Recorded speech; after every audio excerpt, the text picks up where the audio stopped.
En el corazón vamos a estudiar 4 caras, 3 bordes, una base y un vértice.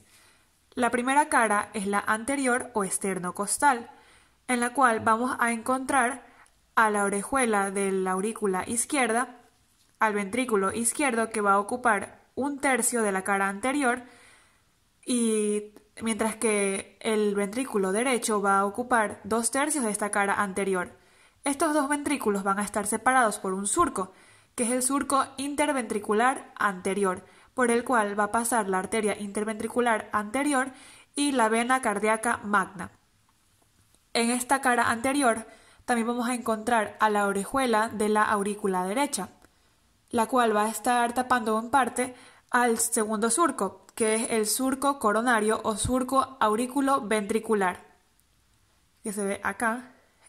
Por este surco va a estar pasando la arteria coronaria derecha.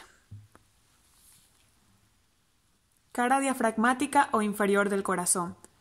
En esta cara vamos a encontrar las caras inferiores de la aurícula derecha, ventrículo derecho, aurícula izquierda y ventrículo izquierdo. Estas cavidades van a estar separadas por ciertos surcos. Primero vamos a tener al surco interauricular, que separa la aurícula izquierda de la derecha. También vamos a tener al surco terminal, que va a estar separando los dos orígenes embriológicos de la aurícula derecha. Tenemos una porción posterior que va a ser el seno de las venas cavas y una porción anterior que es la orejuela de esta aurícula derecha.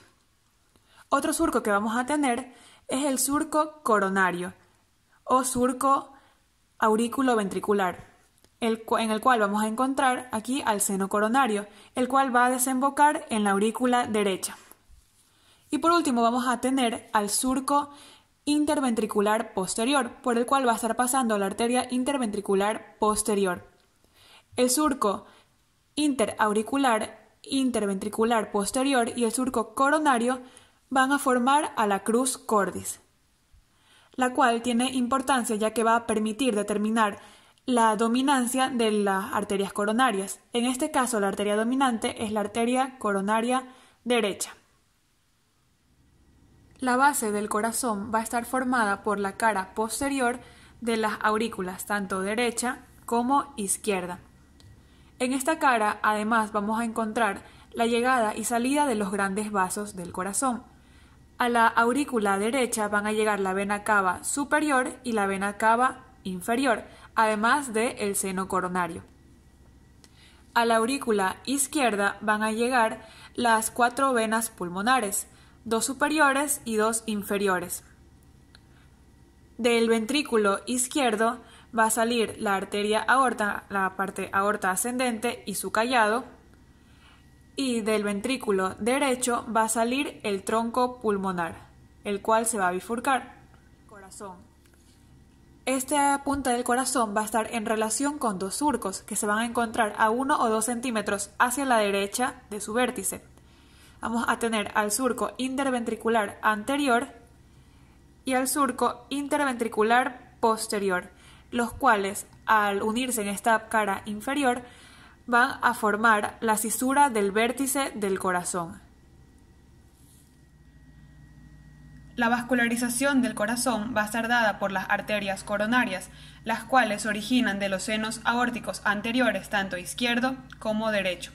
Primero voy a hablar sobre la arteria coronaria izquierda, la cual luego de un corto recorrido va a dar sus 2 ramas terminales, que es la arteria interventricular anterior, que pasa por el surco del mismo nombre, y la arteria circunfleja, que pasa por el surco coronario, por debajo de la orejuela de la aurícula izquierda. Estas 2 arterias van a estar en relación con la vena cardíaca magna, entre los cuales se va a formar el triángulo arteriovenoso de Bruch y Muchet. La arteria interventricular anterior va a dar unos ramos diagonales para el ventrículo izquierdo. También va a dar unos ramos perforantes anteriores y unas ramas para el cono arterioso. La arteria circunfleja pasa por el surco coronario y va a dar las ramas unas arterias marginales obtusas. Ahora tenemos la arteria coronaria derecha, la cual va a pasar por el surco coronario por debajo de la aurícula derecha. Esta se dirige a la cara posterior del corazón y va a terminar como la arteria interventricular posterior, que pasa por el surco del mismo nombre. Además, esta va a dar unas ramas marginales agudas, además de también dar ramas para el cono arterioso.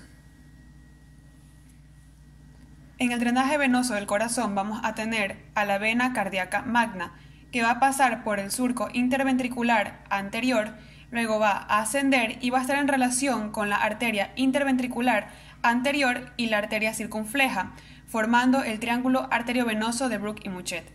Luego esta va a pasar por el surco coronario y se dirige a la cara posterior, en la cual esta vena cardíaca magna va a presentar un abultamiento que forma el seno coronario, el cual va a desembocar en la aurícula derecha.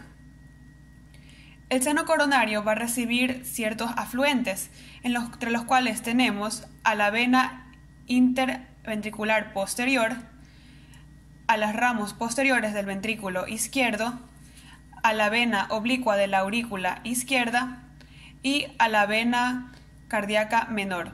Todos desembocan en el seno coronario, que a su vez desemboca en la aurícula derecha. Derecha, teniendo las aurículas y los ventrículos. Voy a empezar a hablar de la aurícula derecha, en la cual esta porción que vemos aquí corresponde a la orejuela de la aurícula, en la cual encontramos a los músculos pectíneos. Además, en esta aurícula también vamos a encontrar la desembocadura del seno coronario.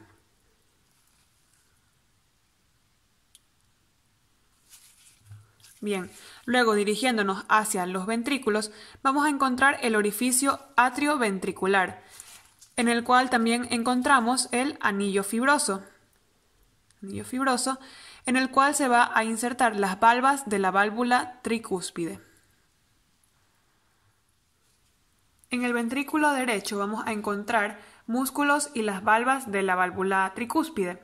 Los músculos los vamos a dividir en tres tipos: músculos de primer orden, entre los cuales encontramos a los músculos papilares, de los cuales van a originar las cuerdas tendinosas que se van a insertar en las valvas de la válvula tricúspide. Tenemos al músculo papilar anterior, músculo papilar posterior y músculo papilar medial o septal. Entre los músculos de segundo orden vamos a tener dos.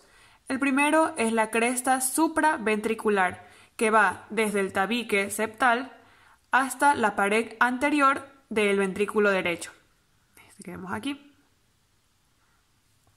Y luego tenemos a la banda moderadora o trabécula septo-marginal, que se origina desde el tabique septal hasta la base del músculo papilar anterior. Y por último tenemos los músculos de tercer orden, que son los que se encuentran engrosando las paredes del ventrículo.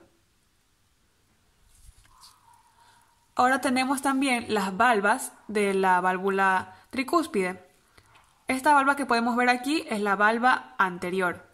Tenemos también parte de la valva medial y la valva posterior, que se ve para acá atrás. Como sabemos, del ventrículo derecho va a emerger el tronco pulmonar, en el cual en su origen vamos a encontrar tres valvas semilunares, dos posteriores y una anterior. Aquí se encontrarían los senos de Valsalva. Ahora voy a hablar sobre el ventrículo izquierdo. La primera diferencia que encontramos contra el ventrículo derecho es que las paredes de este ventrículo son mucho más gruesas que el anterior. Además, en este ventrículo solo vamos a encontrar músculos de primer orden, que sería el músculo papilar anterior, del cual salen las cuerdas tendinosas hacia la valva anterior, y los músculos papilares posteriores, que originan las cuerdas tendinosas hacia la valva posterior, por lo cual deducimos que en el ventrículo derecho solo van a haber dos valvas, es decir, que tenemos a la válvula mitral. También vamos a tener a los músculos de tercer orden, que son los que se encuentran espesando las paredes del ventrículo izquierdo. Y por último tenemos que del ventrículo izquierdo va a salir la arteria aorta ascendente. Bien, en esta vamos a tener 3 válvulas semilunares, 2 anteriores y una posterior, y encontramos también los senos aórticos.